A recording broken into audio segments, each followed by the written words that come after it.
Oke, kita akan mengerjakan membuat laporan cash flow report dengan menggunakan direct method ya. Seperti kita tahu, ketika menggunakan indirect method, kita mulai dari angka net income ya. Terus kita sesuaikan dengan non cash charges dan yang lainnya ya.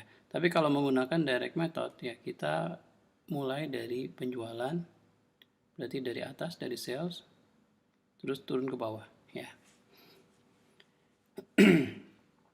Oke, nah sebelum kita lanjutkan, jadi sekarang kita pilih dulu di financial position mana yang termasuk operating, cash flow dari operating, investing, dan financing.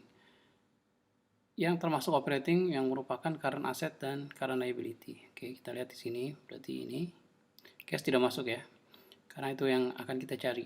Inventory, investment itu bukan, karena itu long term asset. Terus untuk yang current liability ada accrued expense, account payable ya. Jadi ini semua merupakan cash flow dari operating ya. Oke. Nah, sedangkan yang merupakan cash flow dari investing ini adalah yang saya kasih tanda merah ya, investment dan equipment ya. Dan yang tanda hijau ya, ini adalah yang dari cash flow dari financing ya. Nah, sekarang kita udah siap untuk membuat laporan cash flow ya. Oke, jadi kita mulai cash flow dari operation ya. Cash flow operation. Oke. Nah, yang pertama kita lihat adalah angka penjualan, sales. Berarti apa? Sales itu kita terima uang dari pelanggan. Cash received from customer. Oke. Angkanya berapa? Angkanya itu 59.500 ya.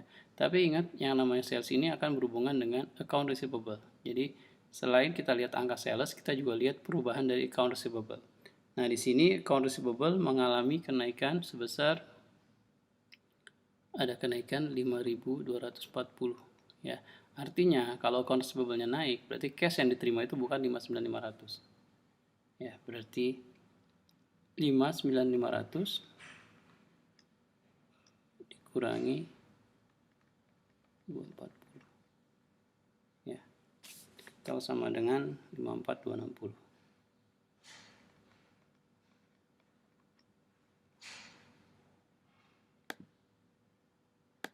Oke, kita lanjutkan ya. Jadi ini udah selesai.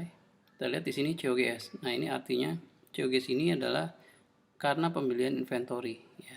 Berarti apa? Kita bayar cash ke supplier ya. Berarti angkanya itu 19.892 ya. Tapi ingat, yang namanya COGS itu akan berhubungan dengan inventory ya, dan juga account payable. Oke, kenapa? Karena pembelian inventory biasanya menggunakan hutang ya, menggunakan account payable. Jadi kita juga lihat perubahan dua akun ini ya. Jadi kita lihat di sini untuk inventory sendiri ternyata mengalami kenaikan sebesar 4.370. 4.370. Artinya ya, kalau inventory naik berarti yang dibeli sama perusahaan itu bukan hanya yang dijual, tapi juga yang kenaikan inventory, artinya cash yang dibayar ke supplier ya, senilai COGS ditambah dengan kenaikan inventory ya. Jadi di sini kita tambahkan dengan 4.370. Oke, jadi kalau dia turun berarti mengurangi pembayaran ke supplier. Terus kita lihat juga account payable. Di sini account payable ternyata mengalami kenaikan ya, sebesar 1.664 ya.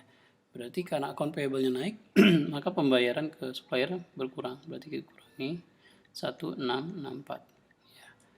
Berarti cash payment to supplier sebesar 22.598. Oke. 22.598.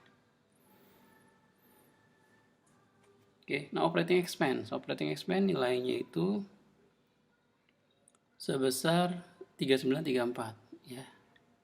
3934. Oke, kita cek lagi apakah ada akun yang berhubungan dengan operating expense.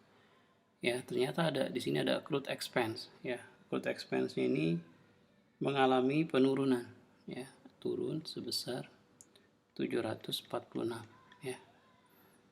Artinya karena dia turun, berarti operating expense-nya itu kita tambah dengan penurunan dari accrued expense ya, sebesar 746. Berarti untuk operating expense perusahaan mengeluarkan uang sebesar 4.680 ya. Interest expense selanjutnya sebesar 588 ya. Karena di sini tidak ada akun yang berhubungan dengan interest expense, maka kita tulis pengeluarannya sebesar 588. Tax expense ya. Ini juga sama karena tidak ada akun yang berhubungan dengan tax expense, berarti cash yang keluar untuk tax sebesar 7454 ya. Jadi di sini kita dapatkan cash flow dari operating activity ya. Cash received from operating activity ya, sebesar 18.940 ya. Now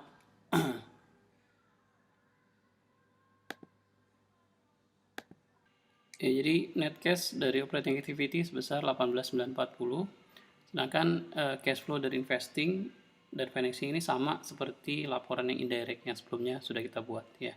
Jadi changes in cash-nya sebesar 12.040, beginning-nya 6680, cash at ending 18.720.